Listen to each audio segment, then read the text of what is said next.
My name is Anthony Wayne. I'm a bass player, a singer, an arranger and producer, and currently musical director aboard the Crown Princess, a cruise ship sailing out of the Caribbean. I hail from Los Angeles, California, and I've been playing professionally for well over 25 years. This video is the first in a series of videos that I have developed called the Elusive Pocket Player series.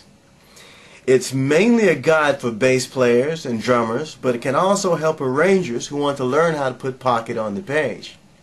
In it, of course, we discuss what pocket playing actually is, because it seems that there are a lot of players that have heard of the phrase playing in the pocket, but there are a lot of players that don't know what it actually is. In this series, we'll take a look at some real-world examples, as well as examine some of the things that studio players have done in popular recordings. Now, I'll be right up front with you and tell you that there are a lot of players that may not agree with what I'm going to tell you and teach you in this video series. You may be one of them, but quite simply put, that being said, you or they are more than likely not pocket players. What's the secret to playing pocket? It's not really a big secret. It's just that some players don't practice it or don't know about it. In a nutshell, there's a marriage between the kick pattern and the bass pattern. Pocket playing is simply learning how to play as a section as opposed to playing solo.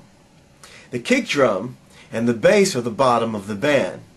Most certainly the bottom of any recording that you might make. So when there's no marriage and patterns are not similar, sometimes the low end becomes very muddy. Amongst pocket players, we call this overplaying or busy playing.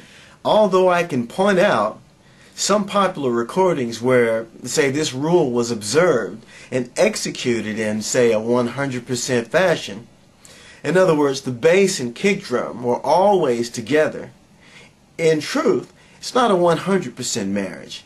It's more like an 85 or 95% marriage, at least to be able to say that you're creating a pocket. Now granted, pocket playing doesn't apply to all forms of music. Reggae, Latin styles might be a different approach, but pocket playing can apply to most forms of music, and it generally applies more often than not. You see, some players tend to play what is fun to play without consideration of whether or not it contributes to the overall groove of the tune or groove of the section. Conversely, laying down a groove is a repetitive exercise. It's the repetition that creates the groove. Now, don't get me wrong, I'm not saying that music shouldn't be fun to play. On the contrary, there's a lot of fun to be had playing as a section.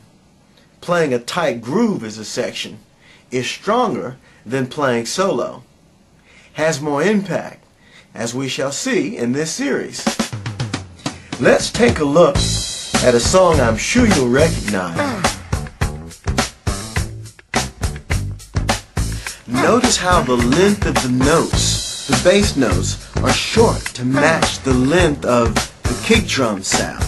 Yes, there is ad-lib, but only at the end of the phrase.